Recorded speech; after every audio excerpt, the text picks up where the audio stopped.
साथियों नमस्कार। आज हम पढ़ेंगे खनिज और शक्ति संसाधन चैप्टर 3। आज हम पढ़ेंगे, यह जो है एनसीईआरटी क्लास 8 की भूगोल की पुस्तक है।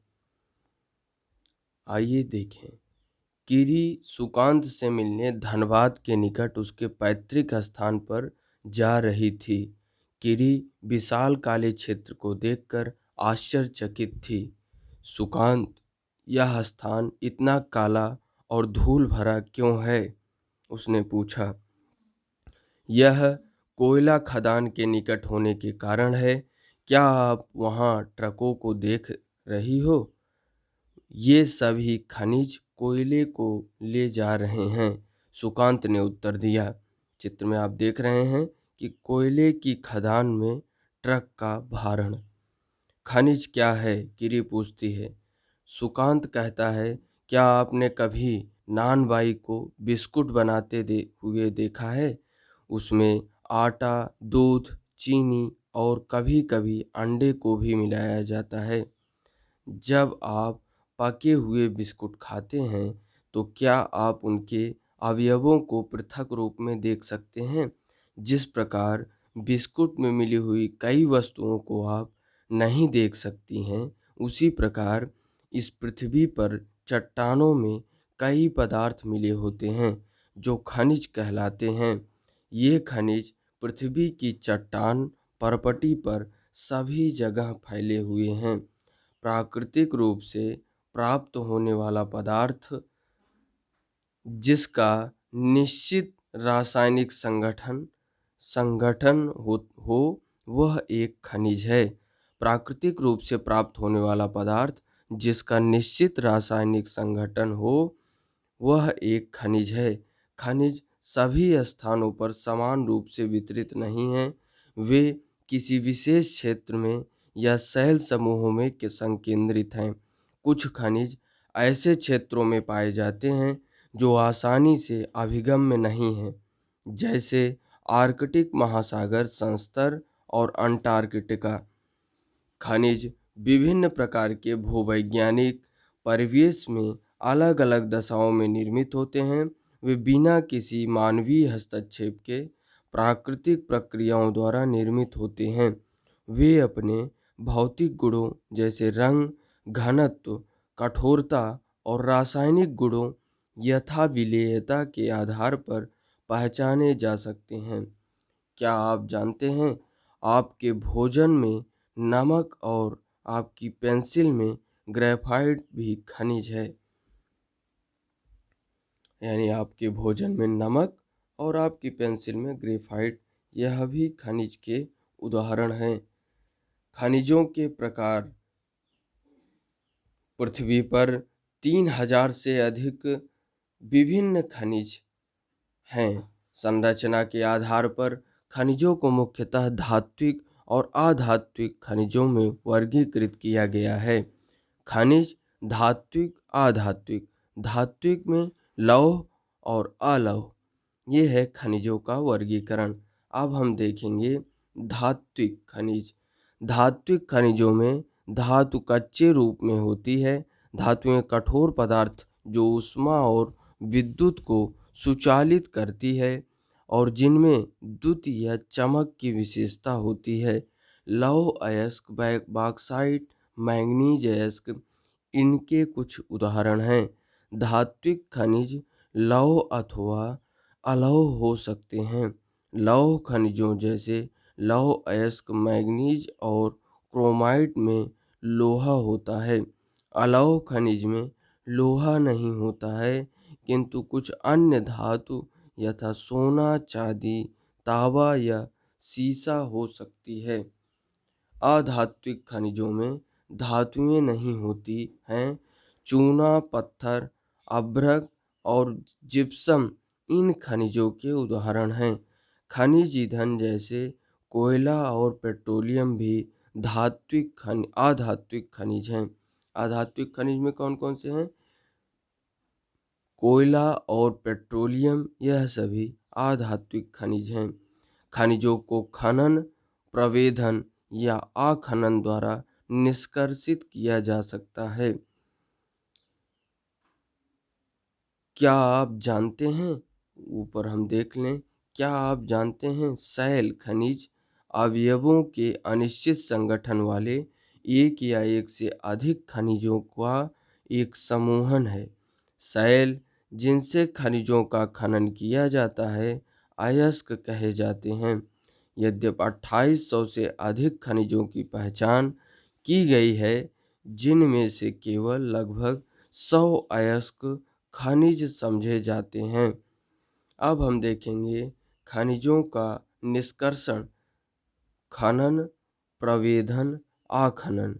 खनन में विवृत खनन, कूपकी खनन। अब हम आगे इसके देखेंगे। पृथ्वी की सतह के अंदर दबी शैलों से खनिज को बाहर निकालने की प्रक्रिया खनन कहलाती है। खनिज जो कम गहराई में स्थित हैं वे पृष्ठीय स्तर को हटाकर निकाले जाते हैं। इसे विवृत खनन कहते हैं। गहन वेधन, जिन्हें कूपक कहते हैं, अधिक गहराई में स्थित खनिज निक्षेपों तक पहुँचने के लिए बनाए जाते हैं। इसे कूपकी खनन कहते हैं। चित्र में आप देख रहे हैं अपतट तेल का प्रवेधन। पेट्रोलियम और प्राकृतिक गैस धरातल के बहुत नीचे पाए जाते हैं। उन्हें बाहर निकालने के लिए गहन कूपों की खुदाई की जाती है। इसे प्रवेधन कहते हैं।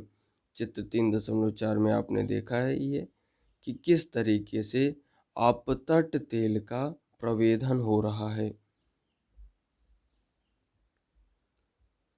सतह के निकट स्थित खनिजों को जिस प्रक्रिया द्वारा आसानी से खोदकर निकाला जाता है उसे आखनन कहते हैं। क्या आप जानते हैं, आप शैल को देखकर बता सकते हैं यदि इसमें तांबा है, क्योंकि तब शैल का रंग नीला प्रतीत होगा। अब हम देखेंगे खनिजों का वितरण। खनिज विभिन्न प्रकार की शैलों में पाए जाते हैं। कुछ आग्नेय शैलों में पाए जाते हैं, कुछ कायांतरित शैलों में, जबकि अन्य अवसादी शैलों में पाए जाते हैं। धात्विक खनिज आग्नेय और कायांतरित शैल समूहों, जिनसे विशाल पठारों का निर्माण होता है, में पाए जाते हैं। उत्तरी स्वीडन में लौह अयस्क, ओंटेरियो यानी कनाडा में तांबा और निकेल के निक्षेप, दक्षिण अफ्रीका में लोहा, निकेल, क्रोमाइट और प्लेटिनम आग्नेय और कायांतरित शैलों में पाए जाने वाले खनिजों के उदाहरण हैं। मैदानों और नवीन वलित पर्वतों के अवसादी शैल समूहों में अधात्विक खनिज जैसे चूना पत्थर पाए जाते हैं। फ्रांस के काकेशस प्रदेश के चूना पत्थर निक्षेप, जॉर्जिया और यूक्रेन के मैंगनीज निक्षेप और अल्जीरिया के फॉस्फेट संस्तर इसके कुछ उदाहरण हैं। खनिज ईंधन जैसे कोयला और पेट्रोलियम भी अवसादी स्तर में पाए जाते हैं। चित्र में आप देख रहे हैं सभी महाद्वीपों में किन किन जगहों पर कौन कौन सी चीज़ पाई जाती है। आप देख रहे हैं कि अफ्रीका महाद्वीप में लोहा, तांबा और बॉक्साइट के खदान या खनन प्रक्रिया होती है।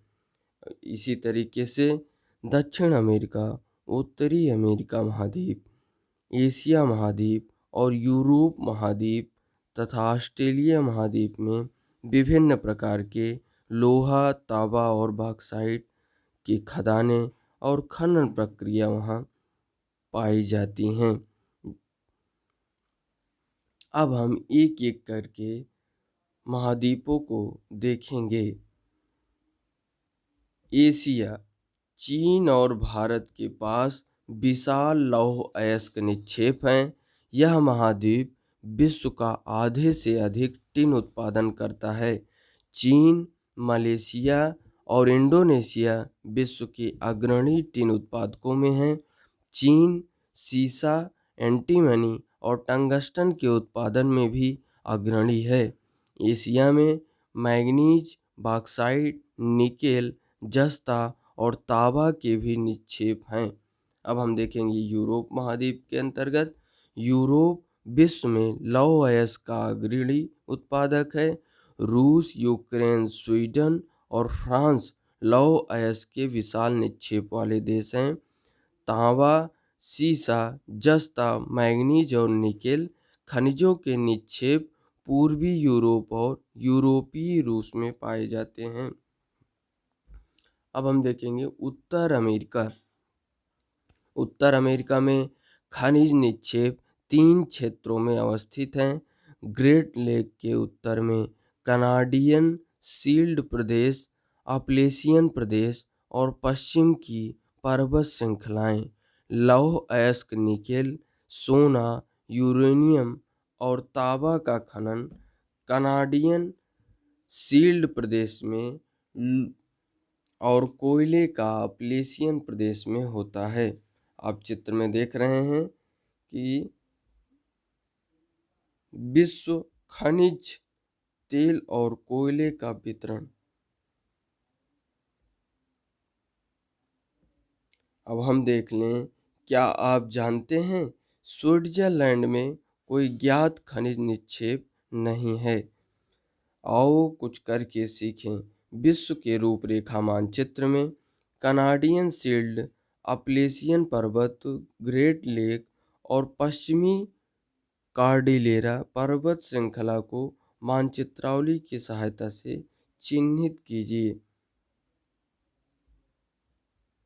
आप जान ही रहे हैं कि उत्तरी अमेरिकी महाद्वीप में कनाडा देश स्थित है और कनाडा, आप देख रहे हैं कि संयुक्त राज्य अमेरिका के ऊपर कनाडा देश है और जिसके अंतर्गत अपलेशियन पर्वत, ग्रेट लेक और पश्चिमी कॉर्डिलेरा पर्वत श्रृंखला को हमें दर्शाना है, जो कनाडा के अंतर्गत हैं। पहले साथियों हम इसको देख ही लें कि विश्व की रूपरेखा मानचित्र में कनाडियन शील्ड जो है, ये हडसन की खाड़ी के बगल का पूरा क्षेत्र जो होता है वो कनाडियन शील्ड होता है। ये कनाडा में स्थित होता है। और अपलेशियन पर्वत, ये कनाडा के न्यूफाउंडलैंड और लेब्राडोर प्रांत से लेकर यूएसए के मध्य प्रांत अल्बामा तक जो है ये फैला रहता है, ये अपलेशियन पर्वत। और ग्रेट लेक तो कनाडा और यूएसए के बीच एक प्राकृतिक सीमा बनाता है, आप देख सकते हैं मैप में। और पश्चिमी कॉर्डिलेरा, ये पर्वत श्रृंखला जो है दक्षिणी ब्रिटिश कोलंबिया से उत्तर में यूकोन और ब्यूफोर्ट सागर, ये ऊपर सब ब्यूफोर्ट सागर होता है, यहाँ तक फैला हुआ है। ये जो है कॉर्डिलेरा पर्वत श्रृंखला। अब इसके आगे हम देखेंगे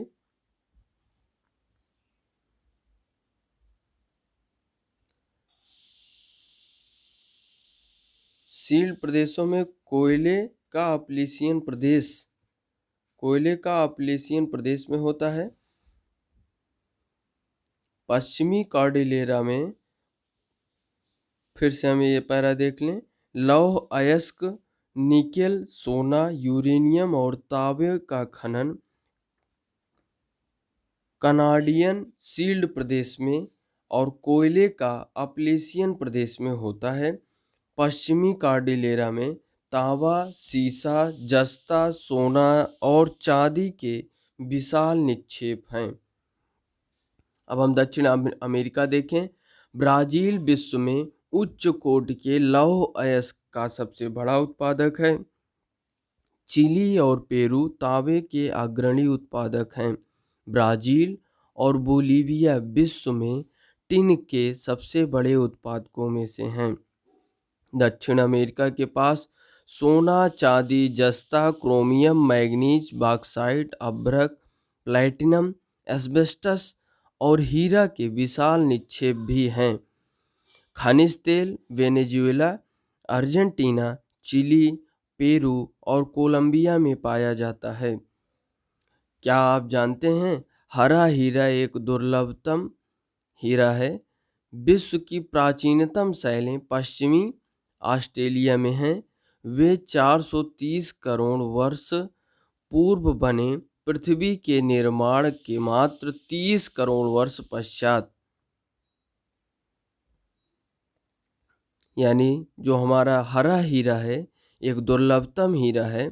विश्व की प्राचीनतम शैलें पश्चिमी ऑस्ट्रेलिया में है और ये पश्चिमी ऑस्ट्रेलिया में पाया जाता है। वे 430 करोड़ वर्ष पूर्व बने। पृथ्वी के निर्माण के मात्र 30 करोड़ वर्ष पश्चात है। अफ्रीका। अफ्रीका खनिज संसाधनों में धनी है।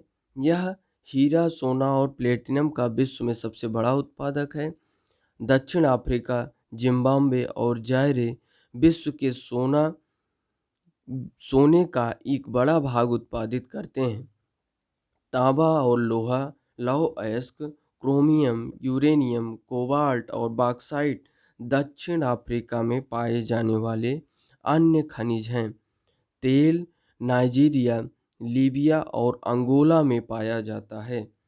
ऑस्ट्रेलिया। ऑस्ट्रेलिया विश्व में बॉक्साइट का सबसे बड़ा उत्पादक है। यह सोना, हीरा, लौह अयस्क, टिन और निकेल का अग्रणी उत्पादक है। यह तांबा, सीसा, जस्ता और मैंगनीज में भी संपन्न है। पश्चिम ऑस्ट्रेलिया के कालगुरली और कालगुरली और कूलगार्डी क्षेत्रों में सोने के सबसे बड़े भंडार निक्षेप हैं।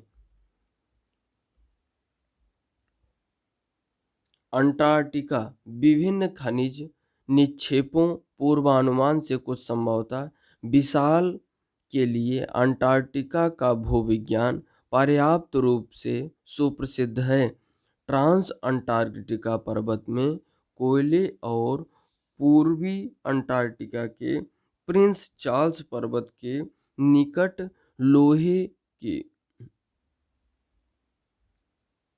महत्वपूर्ण मात्रा में निक्षेपों का पूर्वानुमान किया गया है।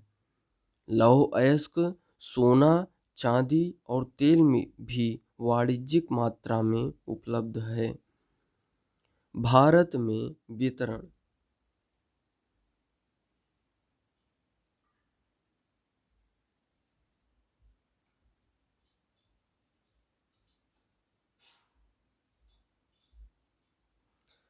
लोहा देखें तो भारत में उच्च कोट के लौह अयस्क निक्षेप हैं। यह खनिज मुख्यतः झारखंड, उड़ीसा, छत्तीसगढ़, मध्य प्रदेश, गोवा, महाराष्ट्र और कर्नाटक में पाया जाता है।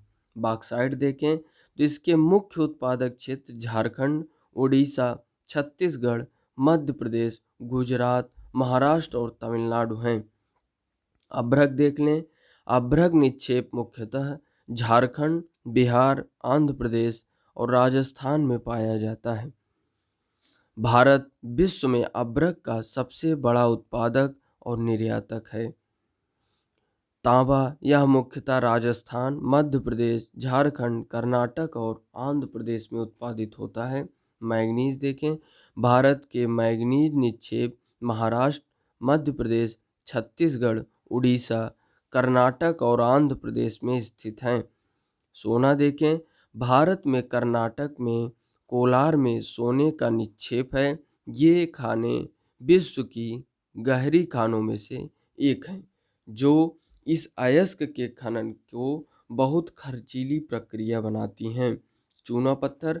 भारत में चूना पत्थर उत्पादन करने वाले महत्वपूर्ण राज्य बिहार, झारखंड, उड़ीसा, मध्य प्रदेश, छत्तीसगढ़, राजस्थान, गुजरात और तमिलनाडु हैं। नमक में देखें तो यह समुद्र, झील और शैलों से प्राप्त किया जाता है। जिस भारत नमक का अग्रणी उत्पादक और निर्यातक है। अब हम देखेंगे खनिजों के उपयोग। खनिजों का उपयोग कई उद्योगों में होता है।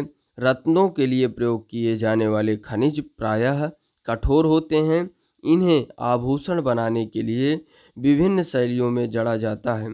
तांबा एक अन्य धातु है जिसका उपयोग सिक्के से लेकर पाइप तक प्रत्येक वस्तु में किया जाता है। कंप्यूटर उद्योग में प्रयुक्त होने वाला सिलिकॉन क्वार्ट्ज से प्राप्त किया जाता है। एल्यूमीनियम, जिसे उसके अयस्क बॉक्साइट से प्राप्त किया जाता है, का उपयोग ऑटोमोबाइल और हवाई जहाज, बोतल बंदी उद्योग, भवन निर्माण और रसोई के बर्तन तक में होता है। आओ कुछ करके सीखें। किन्हीं 5 खनिजों के उपयोग की सूची बनाइए। खनिजों का संरक्षण। खनिज अनवीकरणीय संसाधन हैं। खनिजों के निर्माण और संचयन में हजारों वर्ष लगते हैं। मानवीय उपभोग की दर की तुलना में निर्माण की दर बहुत धीमी है। खनन की प्रक्रिया में पुनः हम देख लें खनिजों का संरक्षण। खनिज अनवीकरणीय संसाधन है। खनिजों के निर्माण और संचयन में हजारों वर्ष लगते हैं। मानवीय उपभोग की दर की तुलना में निर्माण की दर बहुत धीमी है। खनन की प्रक्रिया में बर्बादी को घटाना आवश्यक है। धातुओं का पुनर्चक्रण एक अन्य तरीका है जिससे खनिज संसाधनों को संरक्षित किया जा सकता है। आप देख रहे हैं कि किस तरीके से पुनर्चक्रण हो रहा है। खनिज खनिज का कम प्रयोग, फिर पुनर्चक्रण, फिर पुनः प्रयोग, ये प्रक्रिया आप देख रहे हैं और इसे करने के लिए भी कहा जा रहा है। सोचें और करें। शक्ति संसाधन। सन्नी की माँ अपने दिन की शुरुआत गाइजर का बटन दबाने से करती है। वह सन्नी को जगाने से पहले उसके विद्यालय की वर्दी पर इस्त्री करती है। इसके बाद वह उनके लिए ब्लेंडर में 1 गिलास संतरे का जूस तैयार करने के लिए रसोई घर में तेजी से पहुंचती है। सन्नी, क्या आपने स्नान कर लिया? आओ और अपना नाश्ता करो। सन्नी के लिए गैस स्टोव पर नाश्ता बनाते हुए माँ पुकारती है। विद्यालय जाते समय सन्नी बत्तियों और पंखों के बटन बंद करना भूल जाती है। माँ उन बटनों को बंद करते समय सोचती है कि शहरों में जीवन आरामदायक प्रतीत होता है, लेकिन विद्युत उपकरणों, गैजेट जो जो सभी बिजली की खपत करते हैं, पर अधिक से अधिक निर्भरता मांग और पूर्ति के बीच विशाल अंतर पैदा करती है।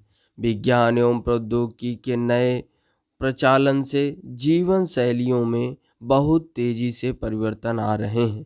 शक्ति अथवा ऊर्जा हमारे जीवन में बहुत महत्वपूर्ण भूमिका निभाते हैं। हमें उद्योग, कृषि, परिवहन, संचार और प्रतिरक्षा के लिए भी शक्ति की आवश्यकता होती है। ऊर्जा संसाधनों को विस्तृत रूप से परंपरागत और गैर परंपरागत संसाधनों में वर्गीकृत किया जा सकता है। चित्र में आप देख रहे हैं विद्युत संभारण हेतु राष्ट्रीय शक्ति ग्रिड। अब हम देखेंगे परंपरागत स्रोत। ऊर्जा के परंपरागत स्रोत वे हैं जो लंबे समय से सामान्य उपयोग में लाए जा रहे हैं। ईंधन और जीवाश्मी ईंधन परंपरागत ऊर्जा के 2 मुख्य स्रोत हैं। चित्र में आप देख ही रहे हैं कि विद्युत संभरण हेतु राष्ट्रीय शक्ति ग्रिड, जहाँ से लाइटें पैदा होती हैं और घरों तक सप्लाई की जाती हैं। खनिज तेल, लाभ, हानि और खनिज तेल और प्राकृतिक गैस दोनों को हम देखेंगे। आसानी से परिवहनीय टैंकर, पेट्रो रसायन उद्योग का आधार है। हानि में देखें तो तेल अधिप्लावन एवं गैस रिसाव के कारण ऑक्सीजन का अवक्षय, निर्मुक्त प्रदूषण के कारण अम्ल वर्षा, नए ईंधनों का अन्वेषण आसान नहीं। प्राकृतिक गैस के लाभ में देखेंगे आसानी से परिवहनीय पाइपलाइन के माध्यम से, तेल और कोयले से अधिक स्वच्छ, तेल से सस्ता, ऊर्जा के परंपरागत स्रोत ईंधन और कोयला।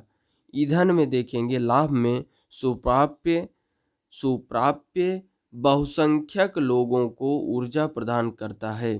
हानि में देखेंगे संग्रहण में अधिक समय उपयोग, प्रदूषण फैलाने वाला, हरित गृह प्रभाव में वृद्धि करता है, निर्वनीकरण।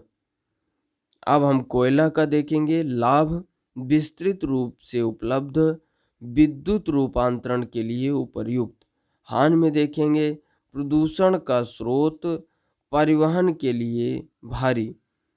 अब ऊर्जा के परंपरागत स्रोत में एक देखेंगे हम जल विद्युत, लाभ और उसके हानि। लाभ प्रदूषण मुक्त सिंचाई और मत्स्यन को बढ़ावा देता है, सस्ता। हानि में देखेंगे स्थानीय समुदाय का विस्थापन, निम्न क्षेत्रों का जलप्लावन स्थापित करने में खर्चीला। तो ये रहे ऊर्जा के परंपरागत स्रोत। अब हम देखेंगे ईंधन के बारे में। ईंधन क्या है और ईंधन का उपयोग हम कैसे करते हैं। इसका उपयोग पकाने और ऊष्मा प्राप्त करने के लिए व्यापक रूप से होता है। हमारे देश में ग्रामीणों द्वारा उपयोग की गई 50% से अधिक ऊर्जा ईंधन से प्राप्त होती है। पौधों और जानवरों के अवशेष जो लाखों वर्षों तक धरती के अंदर दबे रहे थे, ताप और दाब के प्रभाव से जीवाश्मी ईंधन में परिवर्तित हो गए। जीवाश्मी ईंधन जैसे कोयला, पेट्रोलियम और प्राकृतिक गैस परंपरागत ऊर्जा के मुख्य स्रोत हैं। इन खनिजों के भंडार सीमित हैं। विश्व की बढ़ती जनसंख्या जिस दर से इनका उपयोग कर रही है, वह इनके निर्माण की दर से कहीं अधिक है, इसलिए ये शीघ्र ही समाप्त होने वाला है। कोयला चित्र में आप देख रहे हैं कि उत्तर पूर्व भारत में ईंधन ले जाती महिला। अब हम देखेंगे कोयला। यह बहुतायत में पाए जाने वाला जीवाश्मी ईंधन है। इसका उपयोग घरेलू ईंधन उद्योगों जैसे लोहा और इस्पात, वाष्प इंजनों और विद्युत उत्पन्न करने में किया जाता है। कोयले से प्राप्त विद्युत को तापीय ऊर्जा कहा जाता है। कोयला जिसका हम आज उपयोग कर रहे हैं, वह लाखों वर्ष पूर्व विशाल फर्न और दलदल के पृथ्वी की परतों में दबने से बना। कोयला इसलिए अंतर्हित धूप के रूप में जाना जाता है। विश्व में अग्रणी कोयला उत्पादक देशों में चीन, संयुक्त राज्य अमेरिका, जर्मनी, रूस, दक्षिण अफ्रीका और फ्रांस है। भारत के कोयला उत्पादक क्षेत्र रानीगंज पश्चिम बंगाल में तथा झरिया, धनबाद और बोकारो झारखंड में है।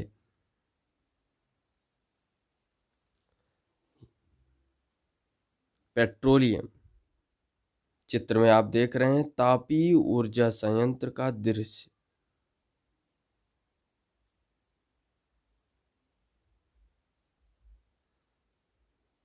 पेट्रोलियम पेट्रोल जिससे आपकी कार चलती है और तेल जो आपकी साइकिल को चरमराने से रोकता है। दोनों की शुरुआत गाढ़े काले द्रव से होती है जिसे पेट्रोलियम कहते हैं। यह सैलों की परतों के मध्य पाया जाता है और इसका वेधन अपतटीय व तटीय क्षेत्रों में स्थित तेल क्षेत्रों में किया जाता है। तदुपरांत इसे परिष्करणशाला भेजा जाता है जहां अपरिष्कृत पेट्रोलियम के प्रक्रमण से विभिन्न तरह के उत्पाद जैसे डीजल, पेट्रोल, मिट्टी का तेल, मोम, प्लास्टिक और स्नेहक तैयार किए जाते हैं। पेट्रोलियम और इससे बने उत्पादों को काला सोना कहा जाता है, क्योंकि यह बहुत अधिक मूल्यवान हैं। अब जान लें कि पेट्रोलियम शब्द लैटिन भाषा के शब्दों पेट्रा अर्थ शैल, ओलियम अर्थ तेल से लिया गया है, इसलिए पेट्रोलियम का अर्थ शैल तेल से है। चित्र में आप देख रहे हैं अपरिष्कृत पेट्रोलियम।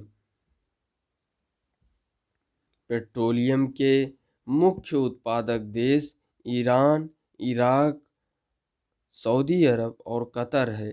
अन्य मुख्य उत्पादक संयुक्त राज्य अमेरिका, रूस, वेनेजुएला और अल्जीरिया है।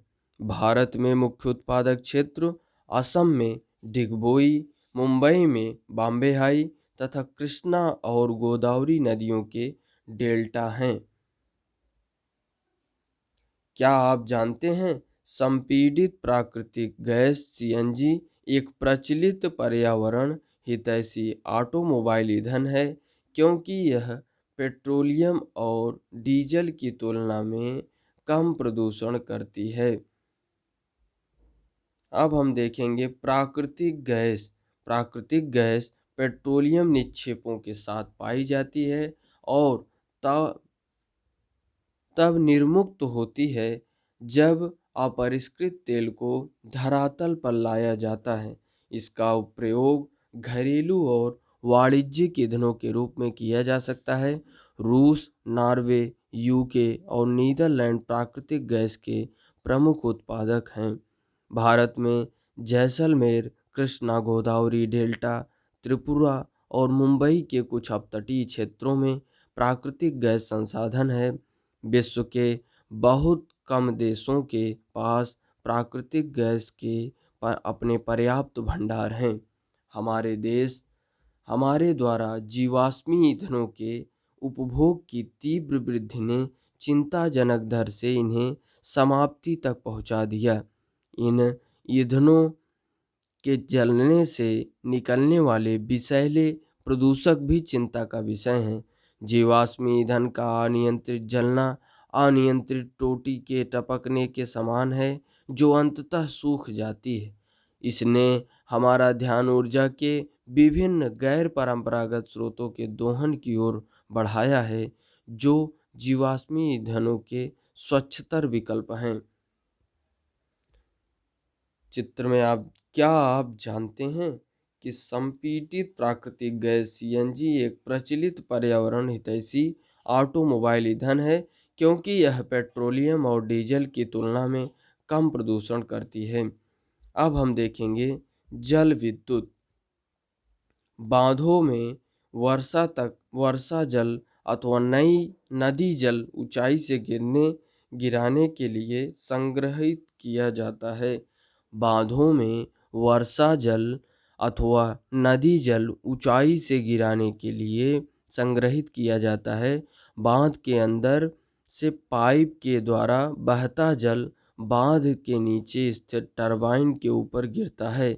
घूमते हुए ब्लेड जनरेटर को विद्युत के लिए घुमाते हैं। यह जल विद्युत कहलाती है।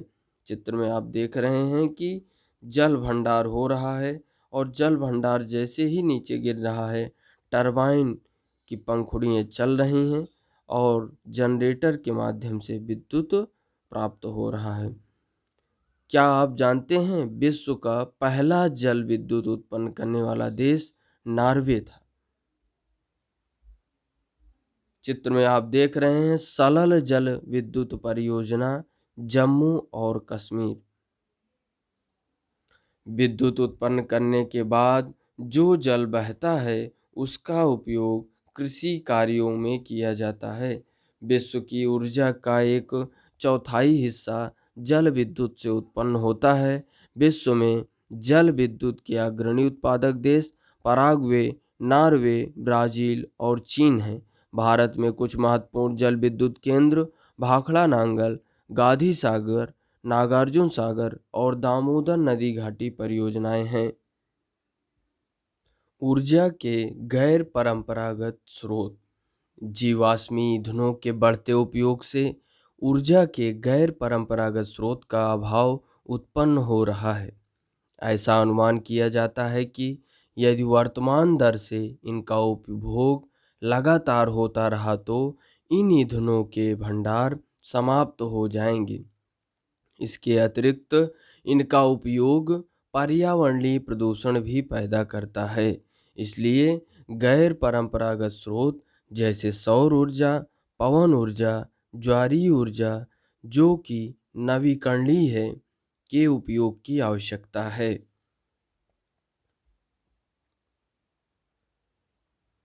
अब हम चार्ट को देख लें। क्या आप जानते हैं विश्व का प्रथम सौर और पवन चालित बस अड्डा स्कॉटलैंड में है?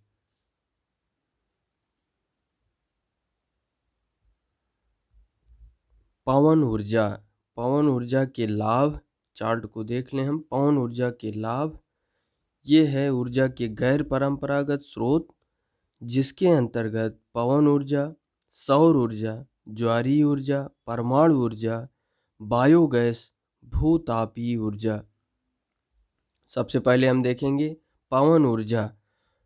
पवन ऊर्जा के लाभ: प्रदूषण मुक्त, एक बार स्थापित हो जाने पर विद्युत उत्पादन की कम लागत, सुरक्षित और साफ।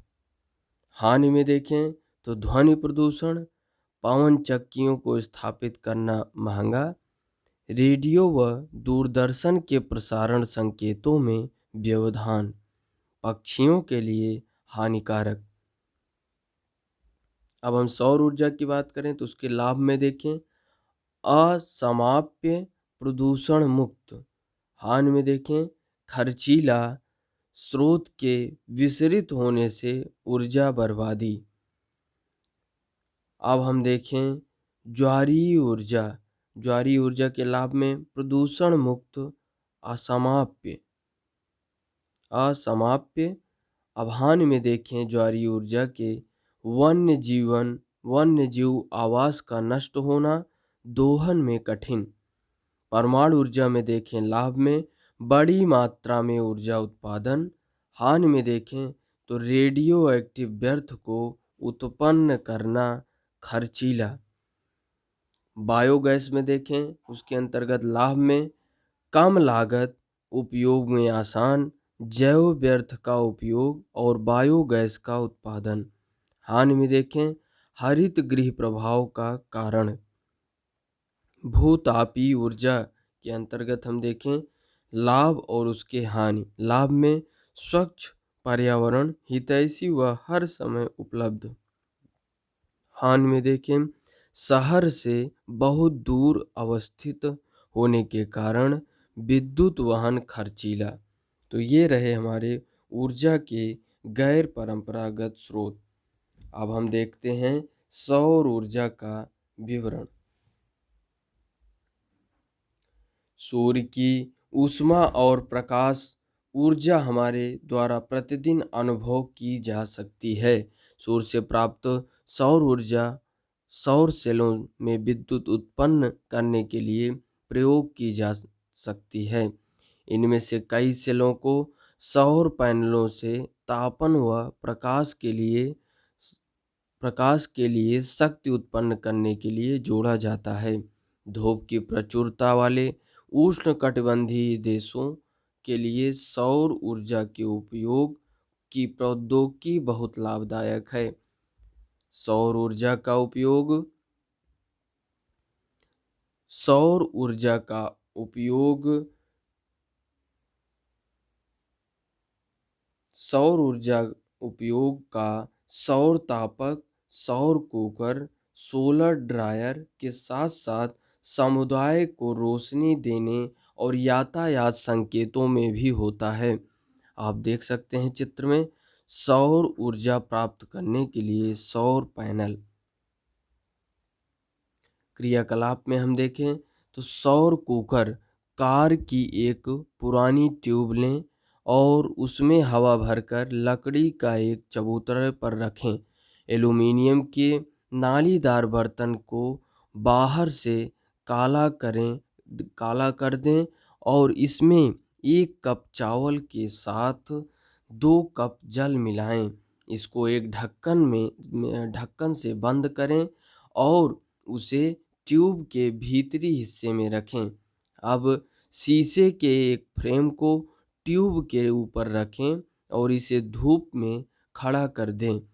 शीशे के फ्रेम को खड़ा करने के बाद हवा न तो अंदर आ सकती है और ना ही बाहर जा सकती है, जबकि सूर्य की किरणें ट्यूब से घिरे इस बंद खाली जगह में रोक ली जाती हैं और यह बाहर नहीं निकल पाती है। तापमान धीरे धीरे बढ़ता है और इसमें रखा चावल कुछ समय बाद पक जाता है। ये है सौर कुकर का प्रयोग। अब हम देखें पवन ऊर्जा। पवन ऊर्जा का एक असामान्य स्रोत है। पवन चक्कियों का उपयोग अनाजों को पीसने और जल निकालने के लिए चिरकाल से चला आ रहा है। वर्तमान पवन चक्कियों में तीव्र गति से चलती हवाएं पवन चक्की की को घुमाती हैं, जो विद्युत उत्पादन करने के लिए जनरेटर से जुड़ी होती हैं। पवन चक्कियों के समूह से युक्त पवन फार्म तटीय क्षेत्रों और पर्वत घाटियों में जहां प्रबल और लगातार हवाएं चलती हैं वहां स्थित है। पवन farm Netherland, Germany, Denmark, UK, USA तथा स्पेन में पाए जाते हैं, जो पवन ऊर्जा उत्पादन में उल्लेखनीय हैं। इसके आगे हम देखें परमाणु ऊर्जा। परमाणु ऊर्जा प्राकृतिक तौर से प्राप्त रेडियो सक्रिय पदार्थ जैसे यूरेनियम और थोरियम के परमाणुओं के केंद्रक में संग्रहित ऊर्जा से प्राप्त की जाती है। ये पदार्थ नाभिकीय रिएक्टरों में नाभिकीय विखंडन से गुजरते हैं और उत्सर्जन ऊर्जा की प्राप्ति होती है। परमाणु ऊर्जा के सबसे बड़े उत्पादक संयुक्त राज्य अमेरिका और यूरोप हैं। भारत में राजस्थान और झारखंड के पास यूरेनियम के विशाल निक्षेप हैं। थोरियम विशाल मात्रा में केरल के मोनाजाइट बालू में पाया जाते हैं। भारत में स्थित परमाणु ऊर्जा के केंद्र तमिलनाडु में कलपक्कम, महाराष्ट्र में तारापुर, राजस्थान में कोटा के निकट राणा प्रताप सागर, उत्तर प्रदेश में नरोरा और कर्नाटक में कैगा है। आप देख रहे हैं आणविक ऊर्जा संयंत्र कलपक्कम।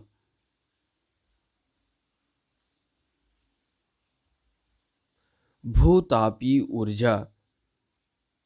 परमाणु ऊर्जा का आप फिगर भी देख लीजिए कि नाभिकीय रिएक्टर विखंडन द्वारा ऊष्मा कैसे होता है।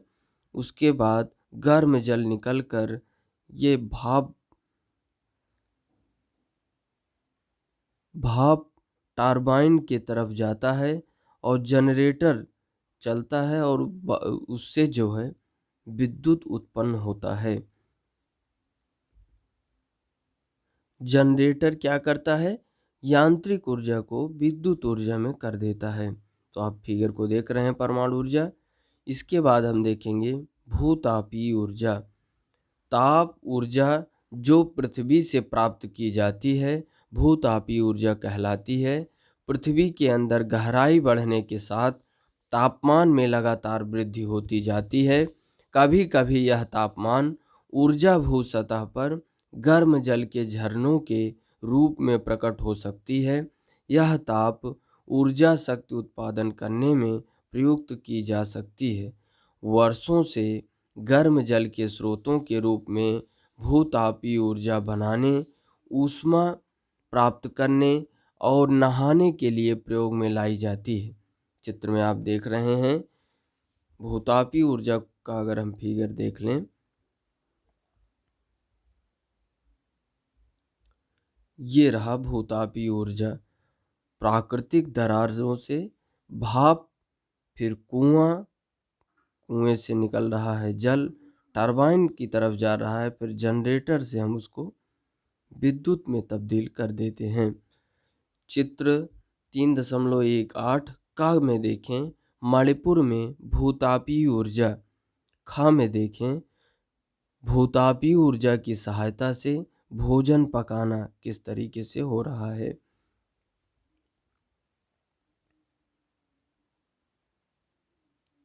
अब हम देखें तो वर्षों से गर्म जल के स्रोतों के रूप में भूतापीय ऊर्जा खाना बनाने, ऊष्मा प्राप्त करने और नहाने के लिए प्रयोग में लाई जाती है।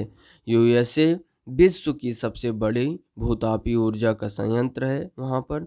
इसके बाद न्यूजीलैंड में, इसके बाद आइसलैंड, फिलीपींस और मध्य अमेरिका है।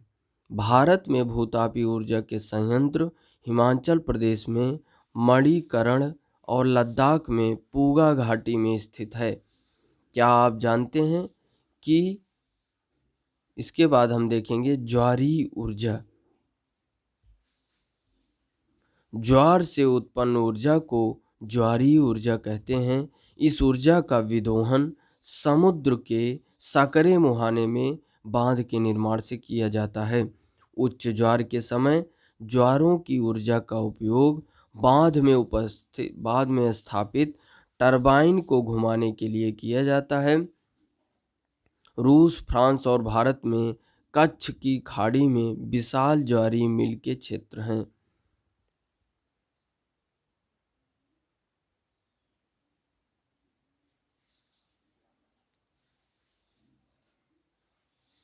चित्र में क्या आप जानते हैं विश्व का पहला ज्वारीय ऊर्जा स्टेशन फ्रांस में बनाया गया था।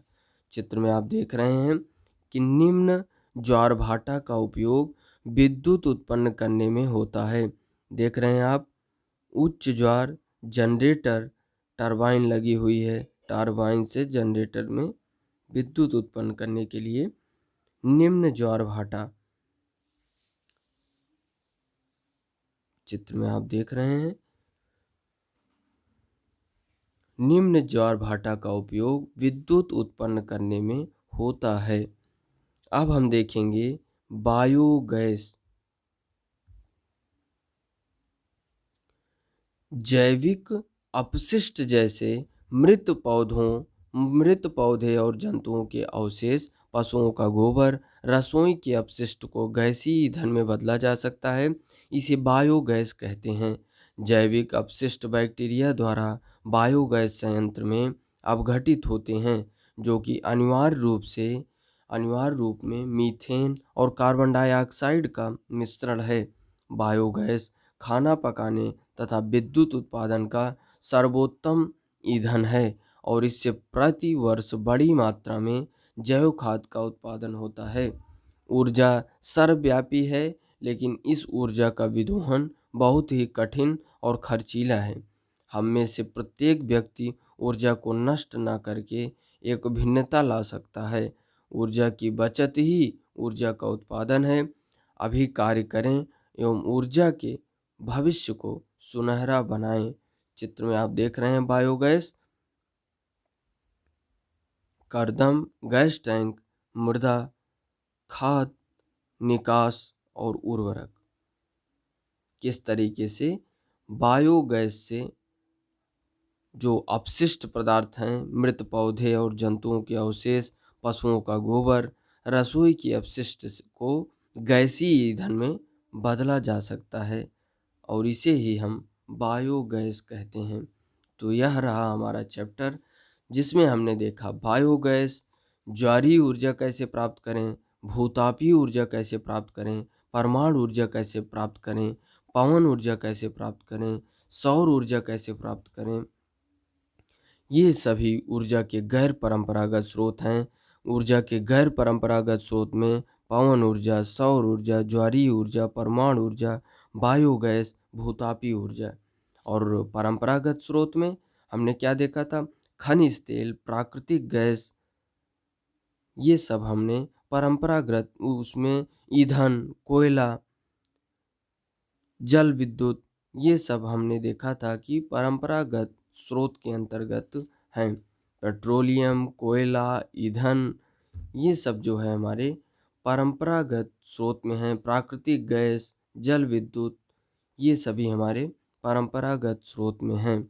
और हमने देखा कि सभी महाद्वीपों में कौन कौन सी चीज़ें अधिक, कौन कौन से खनिज पाए जाते हैं और उनका किस क्षेत्र में ज़्यादा उत्पादन हो रहा है। एशिया में हमने देखा यूरोप, उत्तर अमेरिका, दक्षिण अमेरिका, अफ्रीका, ऑस्ट्रेलिया, अंटार्कटिका में। तो ये रहा हमारा चैप्टर खनिज और शक्ति संसाधन। धन्यवाद। जय हिंद।